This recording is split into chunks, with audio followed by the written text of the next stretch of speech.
most merciful thing in the world, I think, is the inability of the human mind to correlate all its components. H.P. Lovecraft, The Call of Cthulhu.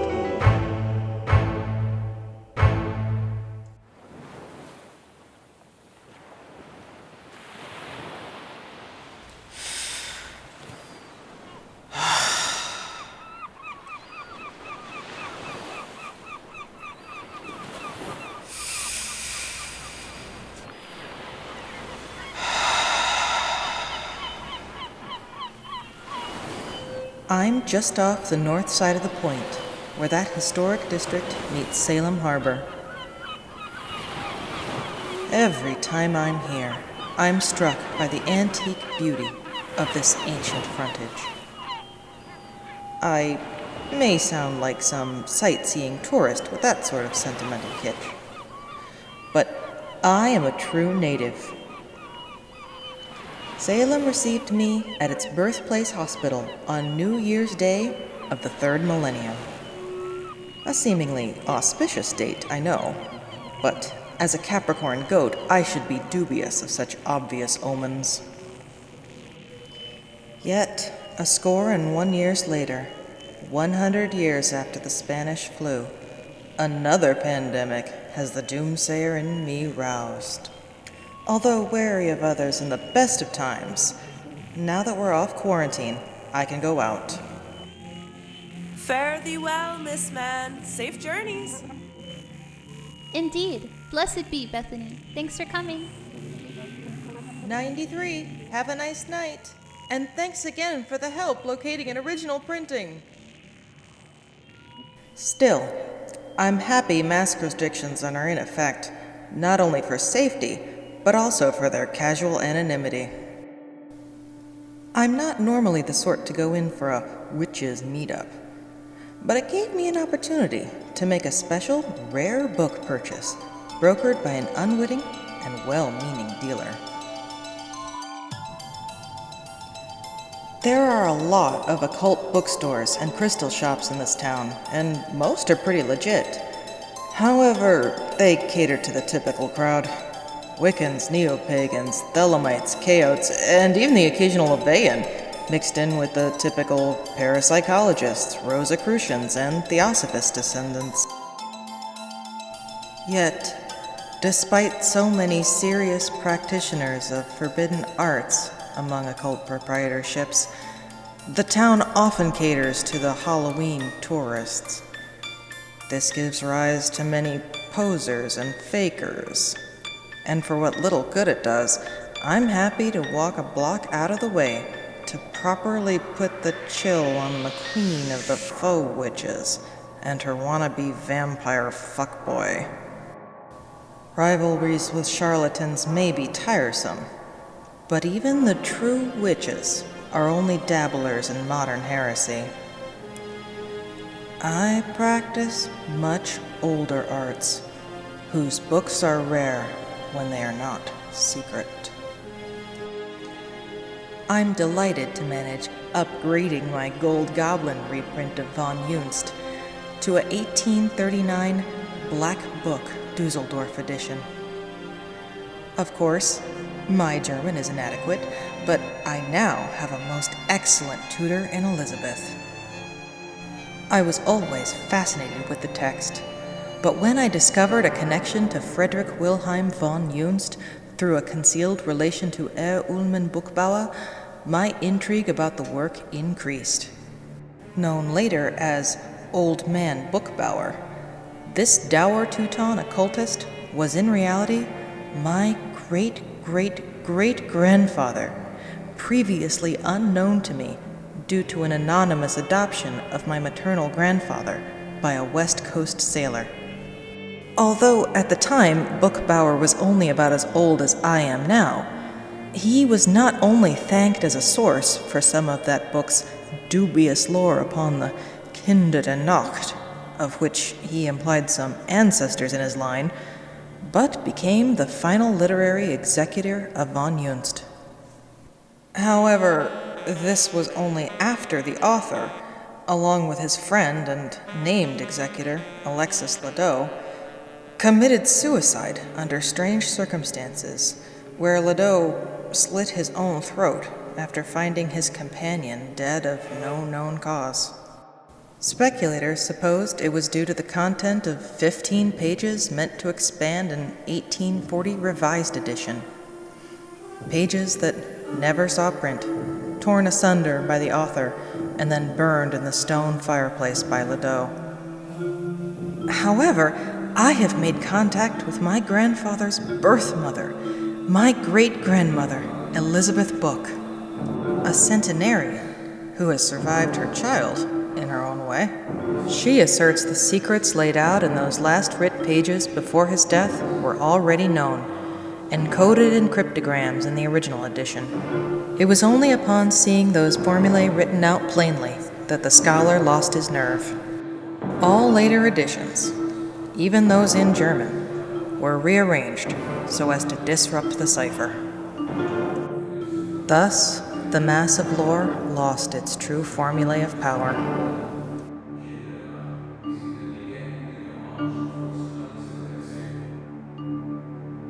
Thumbing through the antique pages as I passed the burying point, the oldest local cemetery with its large hanging tree, it's easy to think of all those Salem witches. But all that I know buried in this township were martyred for a religion they didn't practice. Deaths caused by either political maneuvering, mass hysteria, or ergot poisoning. Innocent men like Giles Corey are buried here, lying in an unmarked grave in an unknown plot, pressed to death by large stones for the crime of being a poor farmer. Well, maybe Giles wasn't so innocent. He was a known arsonist and a convicted murderer, cursing the town and the sheriff as he died. And so what if Sarah Good might have muttered something, or some girls tried to use a Venus glass, or someone fed a pea cake to a dog? Superstitious folk practices don't a true witch make. But either way, it's like LaVey said, real witches always know when to get out. If any of those Salemites actually practiced true dark arts, it is likely that hoarded mass of black sheep from the fine families of Garrison, Carter, Bishop, Manton, Gardner, West, and Pierce. This handful of decadents and outsiders migrated en masse to found a river-guarded sanctuary, the witch-haunted township of Arkham. When people started burning their copies of the von unersprechlichen Kulten, or on unnamable cults, as it began to be called, Old Man Bookbauer could read the writing on the wall. So, he took the tidy sum he acquired, selling the license rights of what would become the badly translated 1845 Bridewell edition, printed in London, and retired from Dusseldorf to the quaint border town of Scheibenhardt. By 1855, the 40-ish Bookbauer decided to start a family, marrying a hard-faced Hungarian woman at least 10 years his junior, named Brigitta. The couple kept to themselves in the small town, although the old man traveled in connection to his work, publishing rare German texts in other countries. Although many thought the couple to be infertile, she was over 40 and he nearly 60 when their son and my great-great-grandfather Berthold was born. An early photograph captures the start of this family and was featured in Mary Dunlap's 1969 Modern Witches of Old Europe. Of course, the happy family did not last, as his wife met a grisly end in 1893 at the jaws of a wolf. This didn't stop old Bookbauer, though, for within the year, he took his son on a trip to Paris. There, he courted and married an American student named Miriam Marsh, who was only 16 at the time, despite his being nearly 80. As shocked as the locals were on his return in the illumination of these indiscretions, they were more shocked by how quickly the two consummated the marriage, for in 1894 the odd coupling produced a daughter named Tilligard. 3 years later, in 1897, Ullman Buchbauer died under mysterious circumstances, survived by his second wife and 2 children. No angry mob, hangman, or obvious vendetta, just mysteriously found dead. May all such occultists be so lucky. Then again, perhaps that is worse, since it likely denotes a manifest of unseen things, able and ready to do violence. Likely unbound and unwilling to heed the necromancer's command. Call me macabre, or blame the atmosphere of one of the most haunted towns in America, but it is perhaps for thoughts of these unseen horrors that I'm oft willing to go a few blocks south off my path to visit the various cemeteries. I do my best to know who is there and how they died. It helps me feel connected to the past. Knowing stuff like how Giles was pressed here at Broad Street when it was just a field, so he haunts here instead of the burying point. It gives a sense of control, for should a ghost be conjured before me, I want to know who it is. I would hate to be caught off guard. Or maybe I just like the mood cemeteries strike. I've always been obsessed with the antiquarian pursuits of history, genealogy, and architecture. Then again, I might just be a goth, lurking near a graveyard under a gibbous moon. I would hope that it goes deeper than a style tribe of my preferred music and fashion.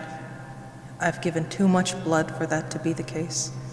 It can't just be posturing, but I'm sure that's what they all say. If I really had to say why I trek all over when I should be home, it is not nearly far enough past my curfew. Trying to control me, to cover for her own flaws. Trying to hide that she's still mourning and still taking it out on me. I guess I cut north to Harmony Grove instead of heading straight down Boston Street because I'm still mourning too. But at least I know that I am. It is young for most of the graveyards about, only being established in 1840. Yet it has the old sprawling feels of something much more molderingly ancient, despite the quaint Gothic revival chapel and diligence of the groundskeepers. It was long past the witch trials when Salem Village changed its name to Danvers, but a full 15 years before its southern parish was renamed. The honor of namesake went to George Peabody, the father of modern philanthropy, who now lies buried here. Notable burials aside, the reason for my nocturnal trespass on this dreamy bone orchard is personal. My family's plot resides on the southwestern hill at the triangular intersection of 3 unpaved roads, fancifully named Holly, Jasmine, and Laurel Path. It was purchased by my adoptive great-grandfather. This man was born and immediately orphaned during a wild and unseasonable storm, and was collectively raised by a surly bunch of Pacific Coast sailors. Growing into a fine young seaman, he moved to the Atlantic to distinguish himself. His meager pay left him with not enough to purchase a permanent home, and so lived out of his duffel bag. Yet, on the advice of one of his captains, he purchased a more final residence. Out of something of an optimistic desire for a greater family, despite his known early comments to the contrary, he purchased a whole group plot, sizable enough for 3 to 5 generations subsequent to him. However, he returned to the West Coast with my grandfather under his arm, left in a basket on his doorstep. There, my great-grandfather met his eventual wife and settled down in the town of Sweet Haven on the northern coast of Washington State. That is where his primary memorial lies, on a private family plot where he built his cabin, although a small plaque is placed here in his and his wife's honor. But his body lies nowhere, for when the time came, he requested he be cremated with his ashes spread over the 7 seas. Instead, it is the more recently deceased of my near ancestors who lie here, concealed under sod and soil. All wear the very earth itself as a sprawling death mask. I find the mystery of such masks appealing, but as much as I like the concealment, the night air is cool and fresh, and I'd like to breathe it in as I hike up the slope. This is my preferred company, and they are all 6 feet under, a safe social distance away. The living are so irritating, always wanting to talk and never wanting to think. And there is something about me in particular that people seem to flock to. They find me easy to tell things, but they don't understand that I'm not like that. I'm an outsider, and I like it, but they always want to be friends. I'm not that friendly. I like being alone, mostly. Maybe it's because I'm pretty. People are always saying that, and I'm happy to take advantage when in the mood. But I don't really think that that's it. I think it's something about my face. People say I just have one of those sorts of faces that you sort of recognize. The sort that gets strangers to suspect they know you, or you might be someone famous. Now that I'm starting to find out the truth about my family, my birth family, and my ancestors, I am starting to understand why I am the way I am, and what I'm destined for. Something my mother couldn't understand, even if she wanted to.